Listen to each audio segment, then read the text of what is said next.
ये बात हमारे शौर्य और बलिदान पर आई है और एकता पर आई है, तो हम लोग पूरा पूरा पूरा जोर लगा रहे हैं और अच्छा जन आगाज हमें जो एक प्रतिक्रिया है बहुत अच्छी मिल रही है।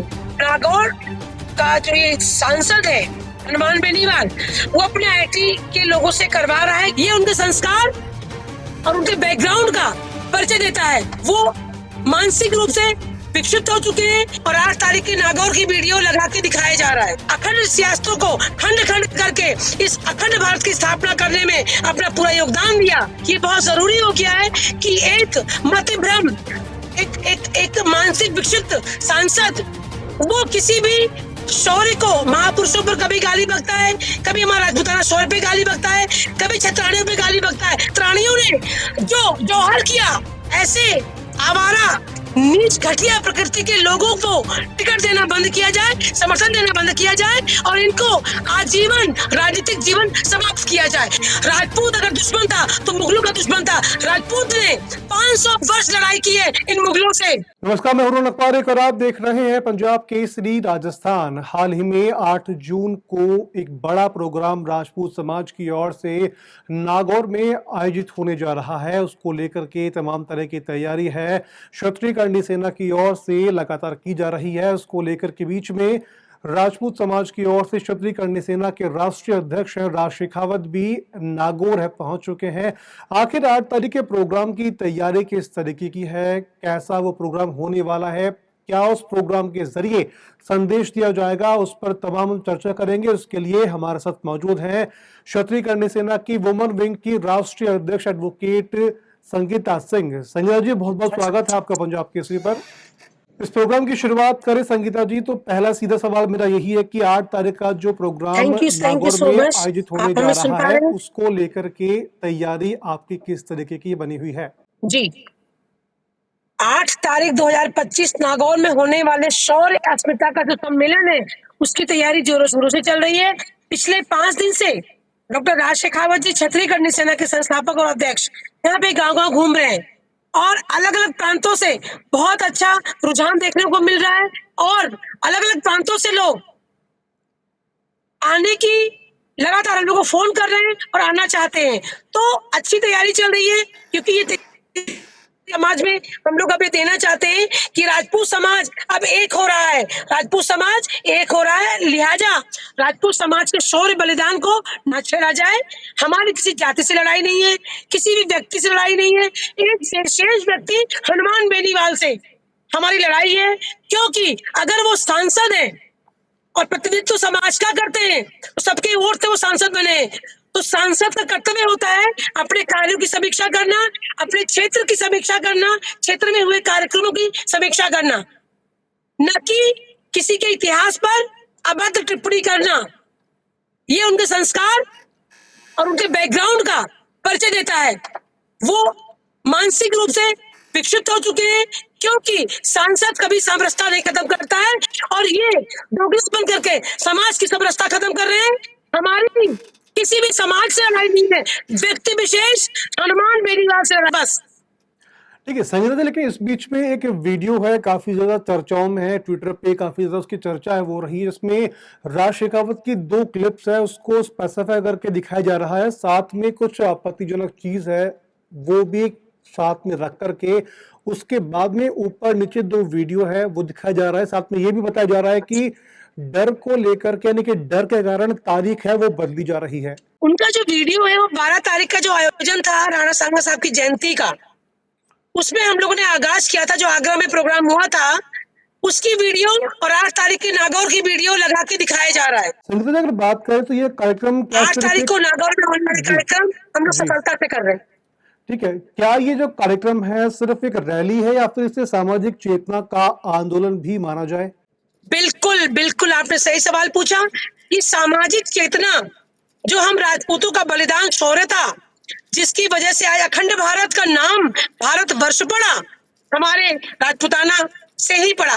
विक्रमादित्य कल्या है, विक्रमादित्य जी कौन थे? तो जो हम लोगों ने इस अखंड भारत के लिए अपने राज्यों को, अपने सियासतों को, रियासतों को, अखंड सियासतों को खंड खंड करके इस अखंड भारत की स्थापना करने में अपना पूरा योगदान दिया, तो आज हमारा राजपूताना शौर्य जो लगभग सो चुका है, इस कार्यक्रम के माध्यम से हम लोग उसको और चेतना जगा रहे हैं, क्योंकि ये बहुत जरूरी हो गया है कि एक मतिभ्रम, एक मानसिक विक्षिप्त सांसद वो किसी भी शौर्य को, महापुरुषों पर कभी गाली बकता है, कभी हमारा राजपूताना शौर्य पे गाली बकता है, कभी क्षत्राणियों पे गाली बकता है। मैं पूछना चाहूंगी आपके इस माध्यम से कि अगर हमारा राजपूताना क्षत्राणियों ने जो जौहर किया, अग्नि स्नान किया, वो क्यों किया?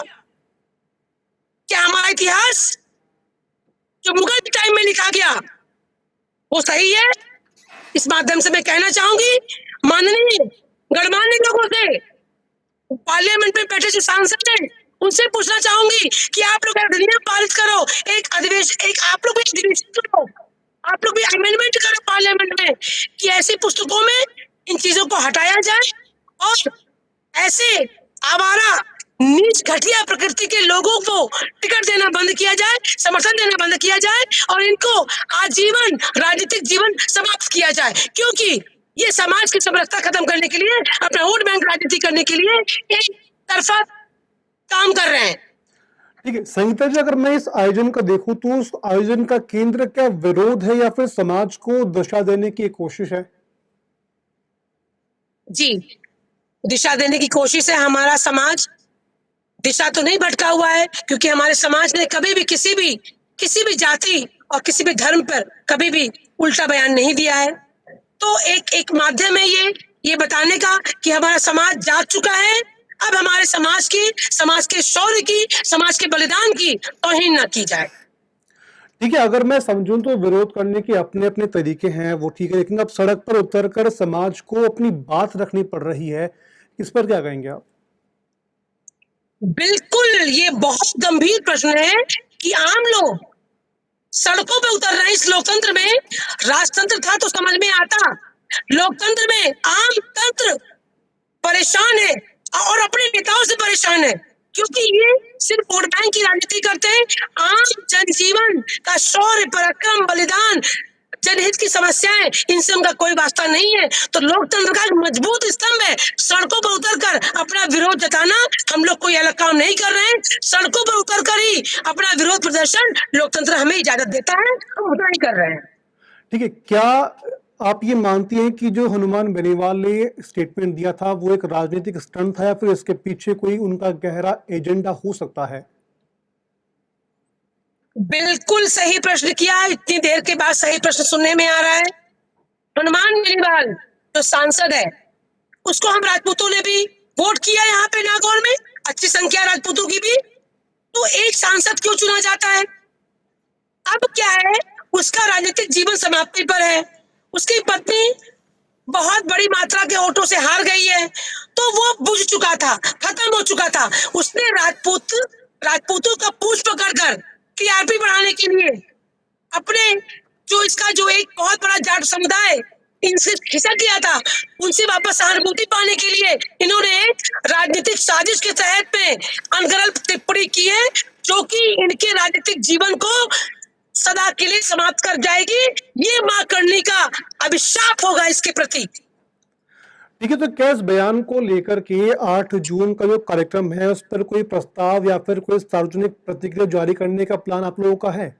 जी, हमारे पास 3 मांगे हैं। वो उस दिन जब पेपर प्रेस मीडिया आएगी, हम उन 3 मांगों को दे देंगे। एक तो इसको आजीवन निलंबित किया जाए, इसकी लोकसभा की सदस्यता रद्द की जाए, हमारी मांग है। सबसे पहली मांग हमारी यही है। दूसरा, अमेंडमेंट पार्लियामेंट में पास हो कि किसी भी देवी देवता पर, लोक देवता पर या किसी के पूर्वज पर टिप्पणी ना की जाए इस तरह से। तीसरा, इतिहास को समीक्षा करने की जरूरत है, और जो इतिहास मुगल काल में लिखा गया था, क्या वो राजपूतों के पक्ष में लिखा जाएगा? क्योंकि राजपूत अगर दुश्मन था तो मुगलों का दुश्मन था। राजपूत ने 500 वर्ष लड़ाई की है इन मुगलों से, तो राजपूताना का इतिहास मुगल शासन में, अकबरनामा में क्या सही तरीके से लिखा जाएगा? नहीं लिखा जाएगा। इसलिए इतिहास पर समीक्षा करने की जरूरत है लोकसभा में सभी माननीय सांसद लोगों को, और करना चाहिए। बात इतिहास हमारे राजपूतों की ही नहीं है, तरह तरह के इतिहास विकृतीकरण हो रहे हैं महापुरुषों के।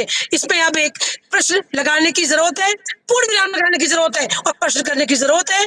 इस माध्यम से हम लोग ये बातें अब फैलाना शुरू करेंगे कि अब हमें क्या चाहिए और हमारा क्या तुम लोग मिटा रहे हो। अगर इस कार्यक्रम के जरिए क्या हनुमान बेनीवाल से सार्वजनिक माफी की मांग है वो की जाएगी, इसके लिए क्या आपको लगता है?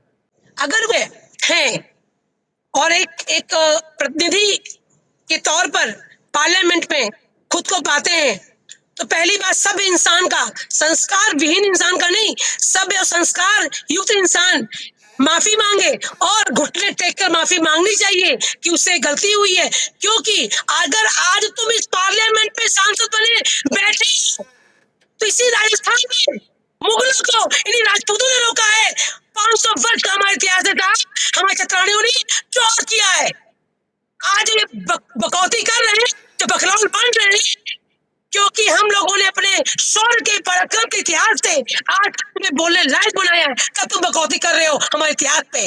नहीं तो अब तक तुम मुगल बन चुके होते। 100 साल को तुम इतिहास मुगलों का नहीं झेल पा रहे हो और अपने 500 साल इतिहास झेला है मुगलों का, 1000 साल झेला है इतिहास मुगलों का। तो इनको माफी में भी आना चाहिए और समाज को, हनुमान बेनीवाल को बहिष्कृत भी करना चाहिए। क्योंकि ऐसे हल्के इंसान, हल्के पार्लियामेंट में जो ये सांसद बन के गए हैं पार्लियामेंट में जाने की इनकी कोई भी औकात नहीं है और किसी भी तरह से चुनाव जीते हैं।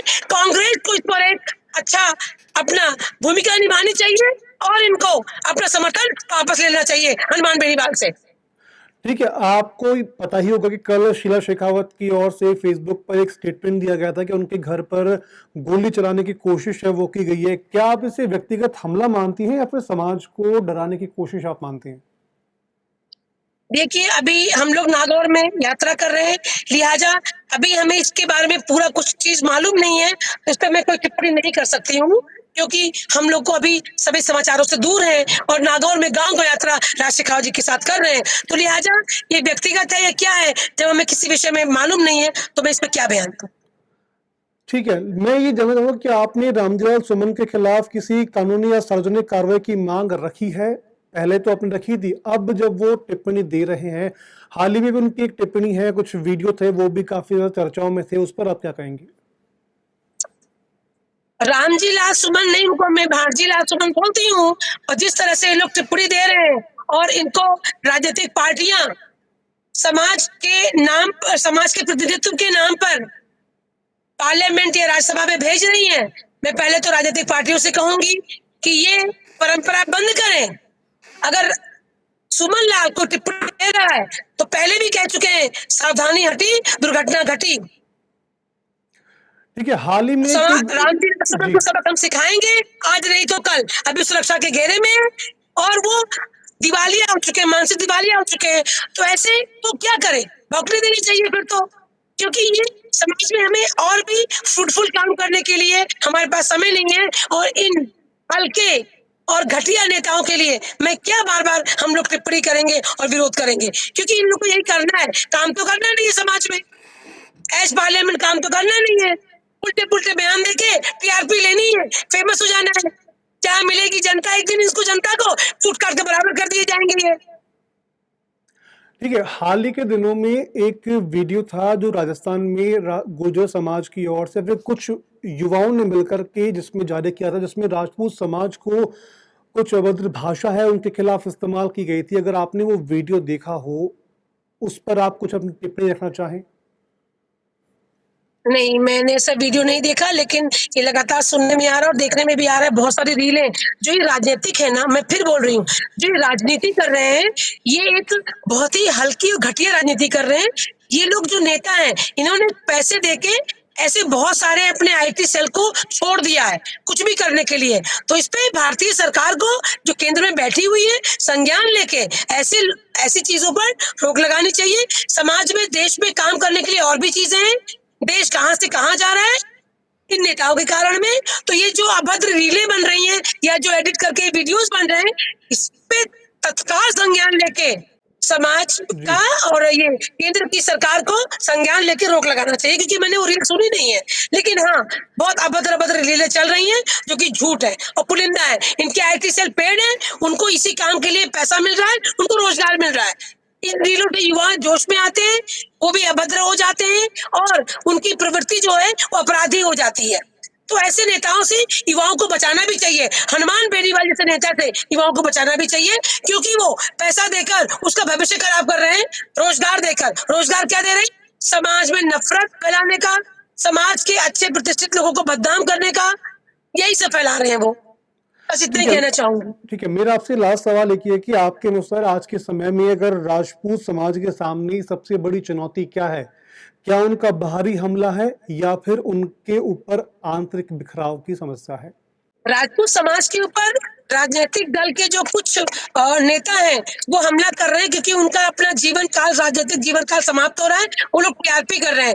तो राजनीतिक जीवन को संवारने के लिए राजपूतों की पूछ पकड़नी पड़ रही है। ये अनगढ़ बयान दे रहे हैं और लड़ाइयां बाहरी भी है राजपूतों की, आंतरिक भी है। आंतरिक लड़ाइयां ये है कि जो राजपूत के कुछ कुछ मुखिया, जिनको सिर्फ राजनीति से मतलब है, समाज से कोई मतलब नहीं है, कोई सरोकार नहीं है, वो गलत लोगों से जुड़ के अपनी राजनीति की रोटी सेक रहे हैं। और जो आम राजपूत समाज है वो अपने स्वाभिमान, शौर्य और बलिदान के लिए, इतिहास के लिए संघर्षशील है और संघर्षशील रहेगा।